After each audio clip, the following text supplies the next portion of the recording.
जय सीताराम। सभी सनातन प्रेमियों को खट्टिला एकादशी की बहुत बहुत बधाई। तो मित्रों, जैसा कि आपको पता है कि आज खट्टिला एकादशी है। बहुत हमारे सनातन प्रेमी एकादशी व्रत रहते हैं। तो मित्रों, जो भी कोई रहता है या नहीं रहता है, लेकिन आपको बता दें कि एकादशी जो व्रत है वो सभी व्रतों का राजा माना जाता है। ऐसा हमारे सनातन धर्म में माना जाता है कि अगर आप एकादशी व्रत रहते हैं तो और कोई व्रत आप रहें या ना रहें, क्योंकि एकादशी जो व्रत है वो सभी व्रतों का राजा माना जाता है। तो आइए मित्रों, और एकादशी व्रत की शुरुआत करते हैं। माघ मास कृष्ण पक्ष की खट्टिला एकादशी का महात्मा। युधिष्ठिर ने पूछा, जगन्नाथ, श्री कृष्ण आदिदेव जगतपते, माघ मास के कृष्ण पक्ष में कौन सी एकादशी होती है, उसके लिए कैसी विधि है तथा उसका फल क्या है? महाप्राज्ञ कृपा करके ये सब बातें बताइए। श्री भगवान बोले, नृप श्रेष्ठ सुनो। माघ मास के कृष्ण पक्ष की जो एकादशी है वह खट्टिला के नाम से विख्यात है, जो सब पापों का नाश करने वाली है। अब तुम खट्टिला की पाप हरणी कथा सुनो, जिसे मुनि श्रेष्ठ पुलस्त ने दालभ्य से कहा था। दालभ्य ने पूछा, ब्राह्मण मृतलोक में आए हुए प्राणी प्रायः पाप कर्म करते हैं, उन्हें नरक में ना जाना पड़े, इसके लिए कौन सा उपाय है, बताने की कृपा करें। पुलस्त बोले, महाभाग, तुमने बहुत अच्छी बात पूछी है, बतलाता हूं सुनो।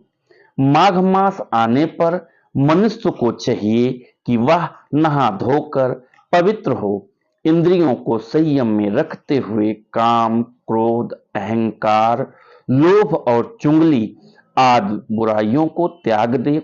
देवाधिदेव भगवान का स्मरण करके जल से पैर धोकर भूमि पर पड़े हुए गोबर का संग्रह करें, उसमें तिल और कपास छोड़कर 108 पिंडिकाएं बनाएं।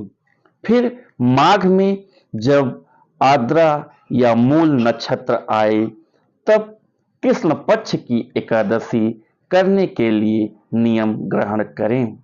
भली भांति स्नान करके पवित्र हों, शुद्ध भाव से देवाधिदेव श्री विष्णु की पूजा करें। कोई भूल हो जाने पर श्री कृष्ण का नामोच्चारण करें। रात को जागरण और होम करें।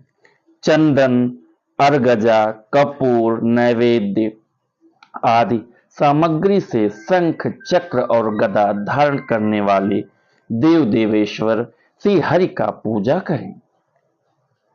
तत्पश्चात भगवान का स्मरण करके बारंबार श्री कृष्ण नाम का उच्चारण करते हुए कुम्हड़े, नारियल अथवा बिजौरे के फल से भगवान को विधि पूर्वक पूजकर आर्घ्य दें।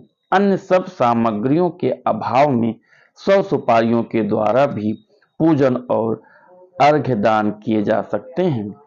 अर्घ्य का मंत्र इस प्रकार है, कृष्ण कृष्ण कृपालुस्त्वं गीतानां गतिभर्व संसाराव मग्नानां प्रसीद पुरुषोत्तम।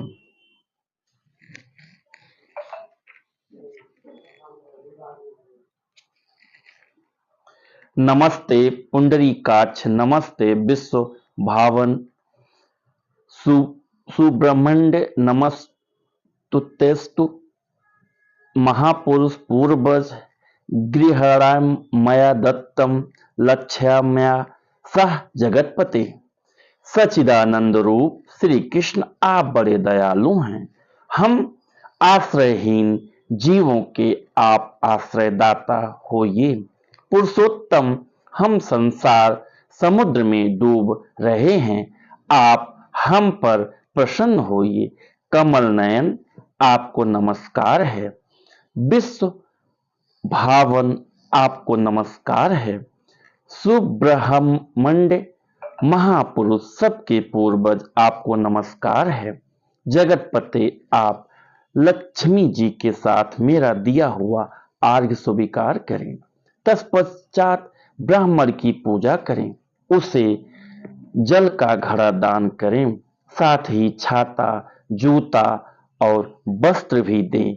दान करते समय ऐसा कहें, इस दान के द्वारा भगवान श्री कृष्ण मुझ पर प्रसन्न हों।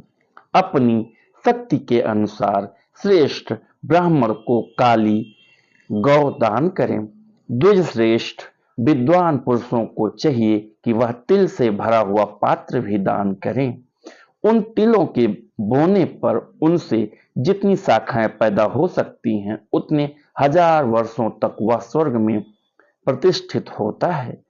तिल से स्नान करें, तिल का उपटन लगाएं, तिल से होम करें, तिल मिलाया हुआ जल पिएं, तिल का दान करें और तिल को भोजन के काम में लें। इस प्रकार 6 कामों में तिल का उपयोग करने से एकादशी खट्टिला कहलाती है, जो सब पापों को नाश करने वाली है। जय सीताराम। बोलो भगवान विष्णु की जय। तो मित्रों, हमारा जो आज का एकादशी व्रत का पाठन था वो कंप्लीट हुआ। तो आप लोग भी कोशिश करिए कि एकादशी व्रत अगर रह सकते हैं तो जरूर रहिए। मैंने आपसे बताया कि एकादशी व्रत सभी व्रतों का राजा है। जय सीताराम।